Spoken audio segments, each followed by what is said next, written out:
Hey guys, Neom is here. I'm back out of hospital. It's been a really challenging week for me in regards to my health. If you guys saw the last video that I did for the Napoli review, you guys would know how kind of serious it was for me. But I am back. I'm taking it a bit slowly, but I will continue to upload kind of match reviews as well as reviews on kind of transfer videos as well. So guys, don't worry, that's something that I'm going to continue doing. One thing that I probably might not be doing is that it'll probably be just one video a day. It's unlikely that I'll be doing kind of double videos. Today it might be a bit of a double video, just based on everything, the fact that I haven't uploaded it for a while now. But yeah, I'm on the mend, and I will get better. But this game, I'm actually watching it at home on TV right now through my Android box, through one of the apps. It's 3 minutes left of stoppage time. Poor performance from the boys. It's nothing I could really say that's that much kind of positive about it. You can obviously tell that the team that Unai set out there initially, starting out with a heavily rotated team. I really question a lot of the players that Unai chose, but I understood why. Especially when you have Europa League, you need to rest players. We're right now playing on two fronts, but this is a game that we saw so many defensive mistakes that now I understood why players like Mavropanos don't get a lot of chances, why our other players are not getting a lot of games, why Elneny is not getting a lot of games, and it just shows. So all right, now I think there's a couple minutes left in the game, and it looks like Arsenal are going to lose this 2-3. But I made a few notes just to look at what was the kind of poor performances. So Elneny and Guendouzi, my biggest gripe out of this whole game. Why are they back in midfield? They should not be in midfield again after we saw them in that Everton game. We have already established that Guendouzi and Elneny in the midfield, there is no creativity in that central part of the midfield. That means that you then have to rely on Mesut Ozil to then provide the creativity across the whole of the midfield, which just isn't going to happen. It really isn't. So for me, that was always kind of the biggest mistake of them all. And then the other thing was our defensive line. Yes, like I said in the beginning, it was a defensive line that had a lot of rotation, with Mavropanos being in there, with Carl Jenkinson also being in there.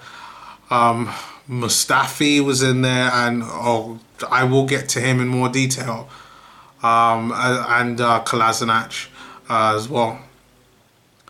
But the first half just kind of poor. Arsenal go through in the game, and just watching kind of the final minutes of the game, Arsenal got about a minute left in the game, and yeah, it's just bad. So first half, Benteke scores for 1-0 through a set piece, a set piece. And it's Jenkinson keeping him onside along with Mustafi. Just really poor defensive display from the both of them. And you know what, after the first half, if you could have said everyone except for Kolasinac needs to be off. It was that bad. Mustafi, again, culpable for the goal, not kind of tracking back, not covering his man in Benteke, and Carl Jenkinson playing him offside. So, you know what Unai did? Unai was smart. Unai decided at halftime, he takes off Jenkinson, great, and he takes off Mavropanos, who got a yellow card initially, which actually led to the goal itself. So for me, Mavropanos, extremely poor, just not good enough. But he brings on Maitland-Niles and Iwobi, and they do provide a bit of a stimulus to the game, which I thought was really good at first. and they managed to bring us back with a goal, and we really looked like we were going to press for a second one, but it looks like, at least so far in this game, literally there are seconds left, and I can't believe that we're about to lose to Crystal Palace. I know I didn't do a preview for this just because of everything that was happening with me, but Crystal Palace's away form is brilliant. They don't actually look that great, and I think if we played a strong starting 11 from the beginning, I think we would have had this game, to be really honest. But Arsenal were just completely wasteful today.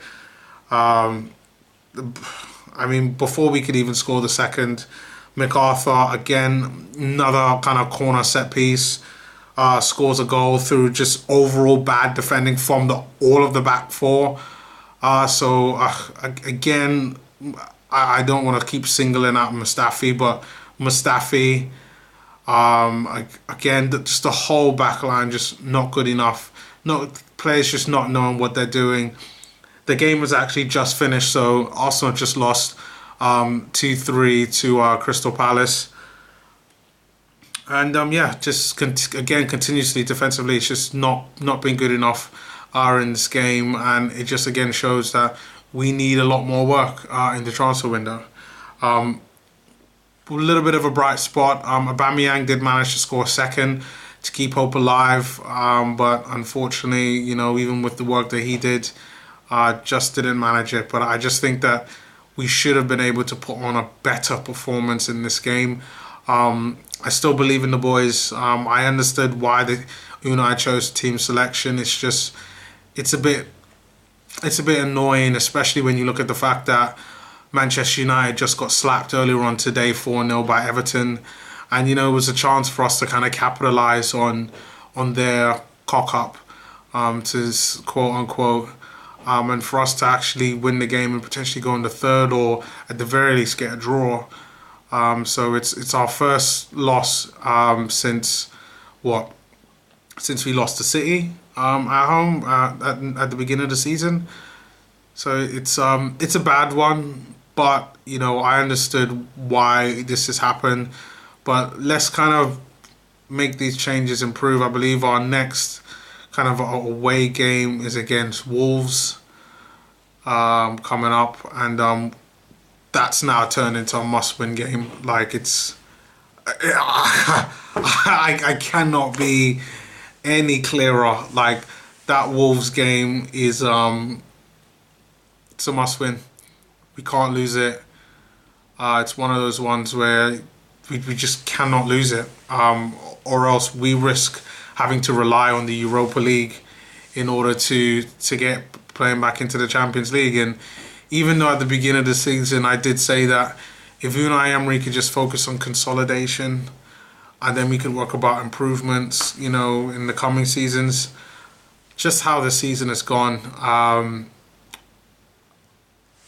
it would actually be a bit of a shame if we didn't make it into the top four. It really would. If we finish fifth, I wouldn't be happy. Or if we didn't win the Europa League to qualify, I wouldn't be happy with that. So yes, it's a bad result, but we can bounce back. We know what we can do at home, and we know what we can do away. You know, but let's go and make some changes. Let's get another win. Let's keep going. You know, we've still got a long way to go towards the end of the season. So let's make the change. But guys, let me know what your thoughts are. Just in the comments. You know, it's a bit of a downer. But yeah, please kind of comment, rate, subscribe. Yeah, I'm really looking to kind of get a discussion going, and check out some of my other videos. So you should see a few links are about here or here, but either way, or on this side. But check out some of my other videos, and I will see you guys next time. Peace.